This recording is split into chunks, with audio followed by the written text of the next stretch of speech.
Welcome back to the Hip Replacement Podcast. I'm Chris Bystriansky, your host.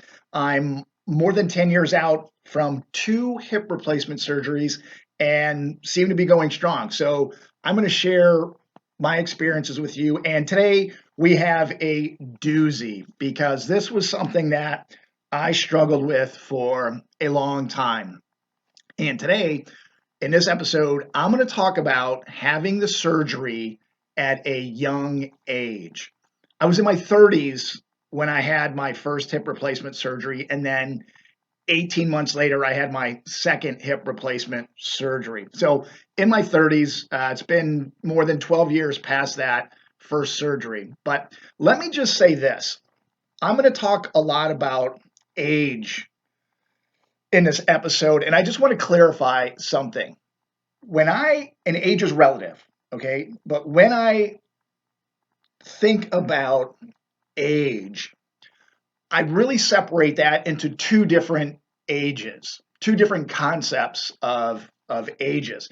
And one of them being your actual age, like the number of years that have gone by since you've been born. And I'll just call this the actual age. And my actual age was in my 30s, in my late 30s. But then there's also this concept of feels like age or your health age. You know, how healthy are you compared to your actual age? And these two numbers, your actual age and your feels like age, could be vastly different.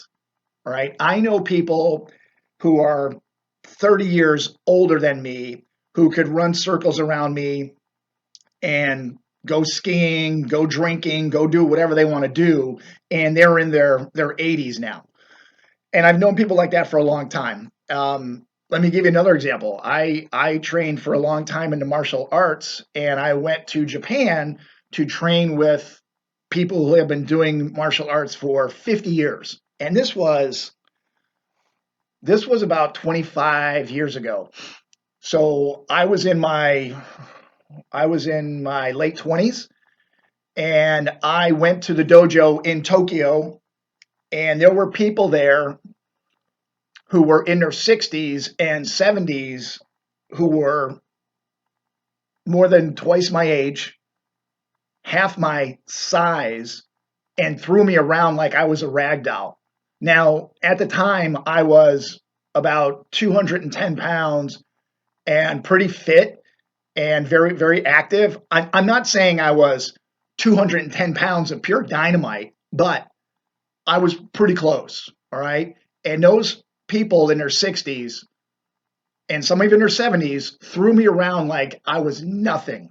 So that's one of the ways I developed this concept or belief that your actual age is really not connected to your feels like age.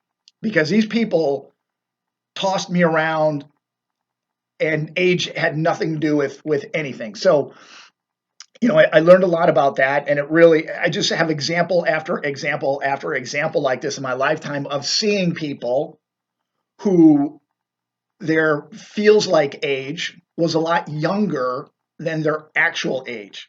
And I have the reverse too. I know people who are about my age, and I've known this for a long time. I've known people like this for a long time, and some of them are even in my family who they're about my age or they're even younger, significantly younger, but they look way older. I don't know if it's lifestyle, I don't know if it's attitude or approach, but they just look and feel they just seem really, really old. And maybe it's because they're not taking care of themselves. Either way, it doesn't make a difference. The point is that there are I have two different concepts of age, and you might have this as well, your actual age and your feels like age. And one of the reasons that this the age issue really got to me when I had my first hip replacement surgery in my 30s was that I felt that I was way, way, way too young to be having a hip replacement surgery. I thought that this was an old person's issue, an old person's surgery. And I was very concerned that my feels like age would accelerate way past my actual age. So even though I was in my 30s, I felt like I was worried that I would feel like I was in my 60s and my life would deteriorate because of that perception that I had that my feels like age would be higher.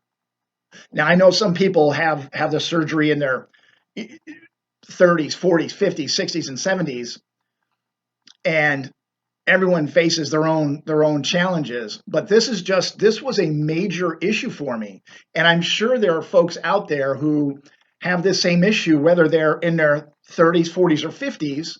I consider all those generally young, and 60s and 70s, relatively young compared to where people are living now. And I still felt like some people in their 40s and 50s having a hip replacement surgery was still too young. And I was younger than that. So it really impacted me.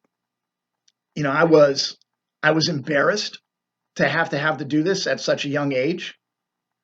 Um, I felt like I was going to have limited mobility for a long period of my life because I was going to live for a long time after the surgeries.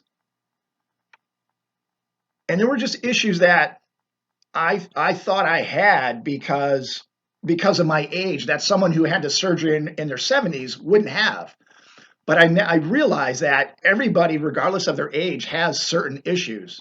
So let me give you an example. Sure, someone who has the surgery at an earlier age, maybe in their 30s or 40s, might have an easier time of recovering than someone in their 60s or 70s.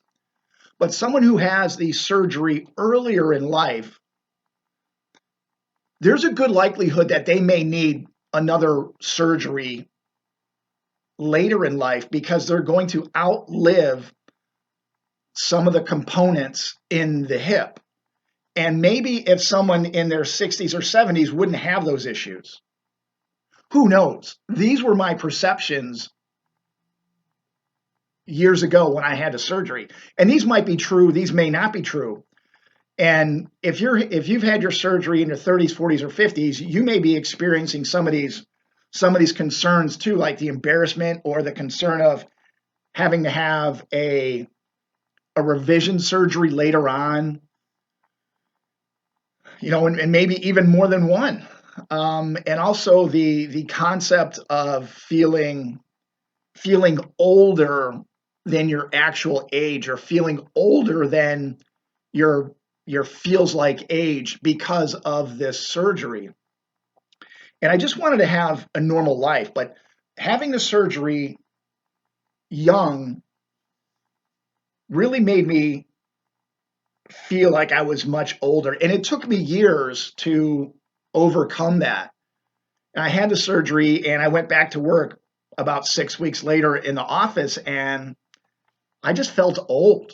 I felt, people were making way for me. They were letting me sit in chairs and during meetings that I really didn't want to be sitting in.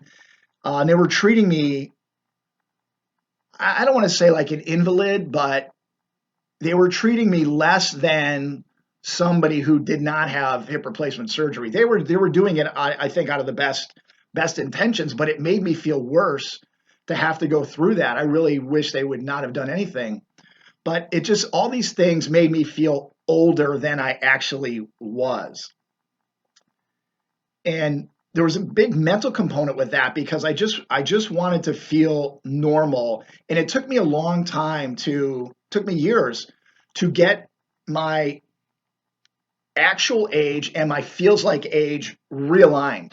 So before the surgery, my actual age I felt was way older than my feels like age. And then around surgery and for years after, that completely switched, where my actual age of 39 felt a lot younger than my feels like age, which to me felt 50s, 60s.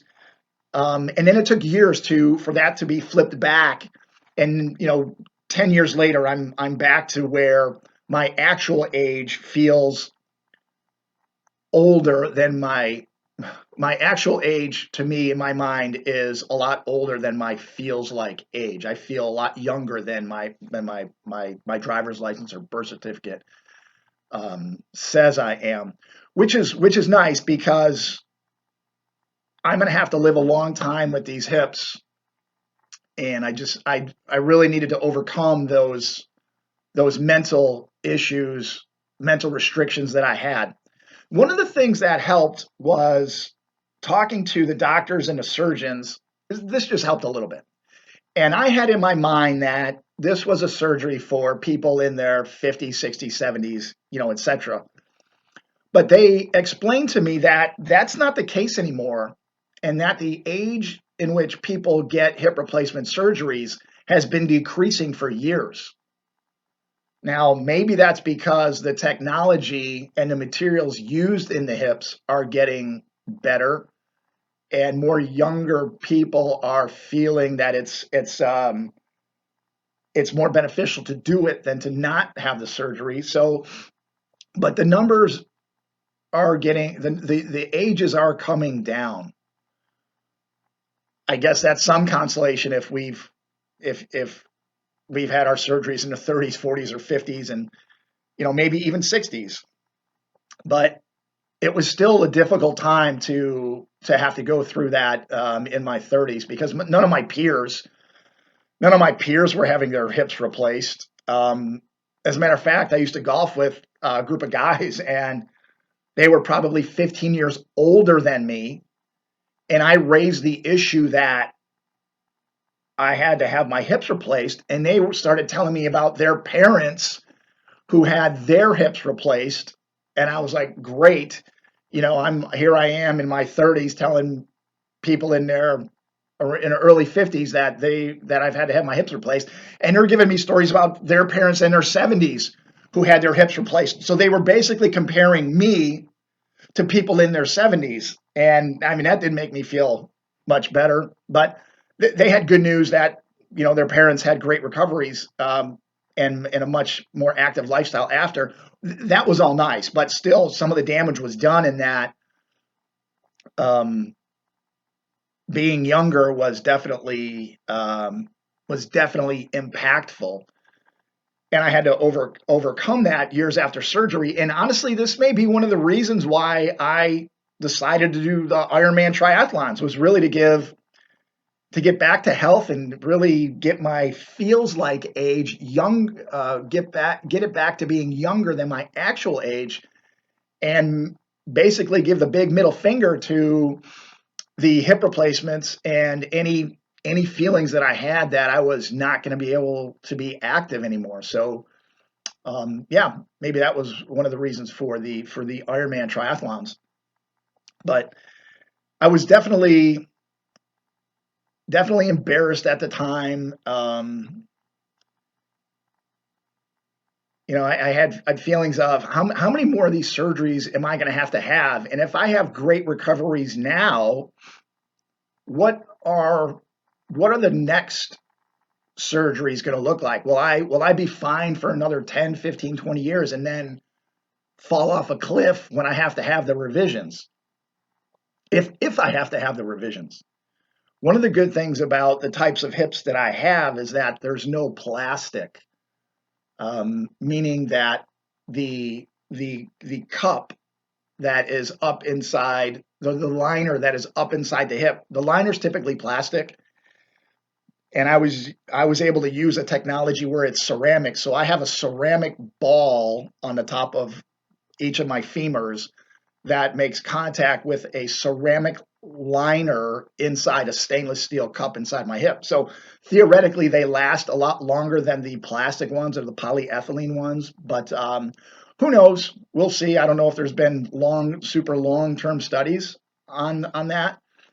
But I'm more than 10 years out on one and more than 12 years out on the other, and they still feel great. Well, there's they feel as good as I could expect them to feel. And I've definitely been able to get back to a normal life. But this is still in the back of my mind, in that I've I had those surgeries a while ago, and maybe in the future sometime I'm going to have to go through that again. And one of the concerns I have is that which surgeon do I go to? I probably won't be able to go back to the surgeon who did my original surgeries because he may be long retired. He may be long even dead. I don't know. Um, he's still doing surgeries today, but I mean, he's got to be in his 60s, maybe yeah, he's got to be in his low 60s.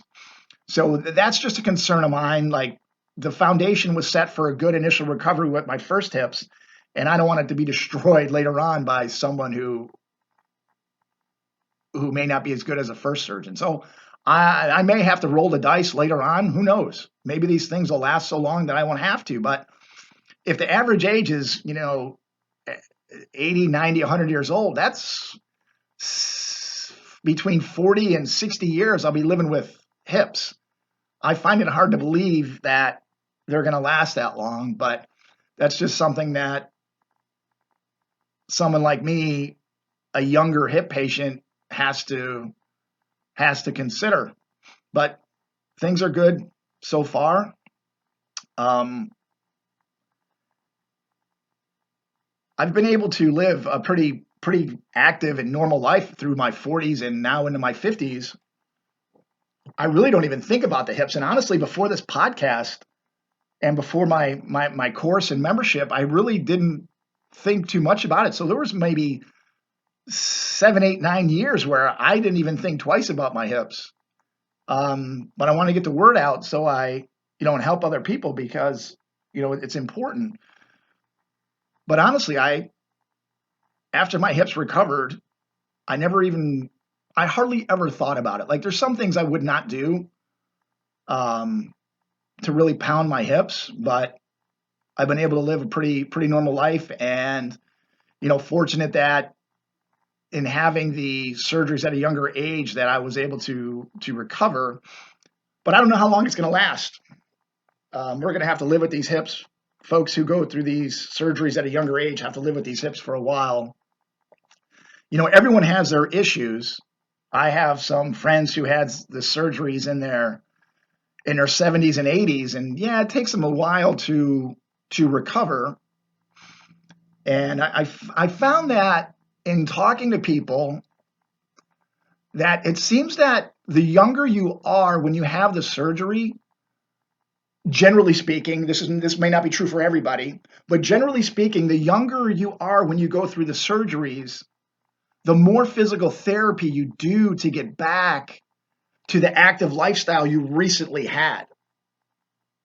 And I've had conversations about this with folks too. And it may be that where people are before going into the surgery, and I'm going to generalize here, okay? So someone, let's say, who's 40 may have a pretty active lifestyle or a more active lifestyle generally than someone who's 60, all right? Again, this might not be true for everybody. And I'm just going to talk about the decline in the level of activity. So if someone has an activity who's 40 years old and has an activity level of say 10 compared to someone who is 60 with an activity level of 8, and then they both have surgeries, okay? One's at 40, one's at 60. They both have their surgery on the same day. They get out of surgery and their activity level has dropped to 4, let's say. The person who was 40 has lost more activity from a 10 down to a 4 level of activity than the person who was 60 who goes from an 8 down to a 4 level of activity. And maybe wanting to get back to a higher level of activity, maybe that's why they generally do more aggressive physical therapy. Who knows?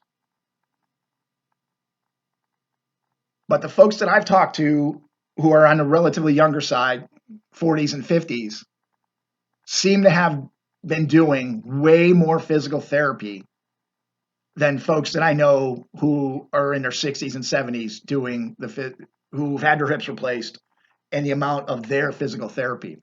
And maybe it's just a factor of wanting to get back to a higher level of activity and understanding that they're going to have those hips for longer.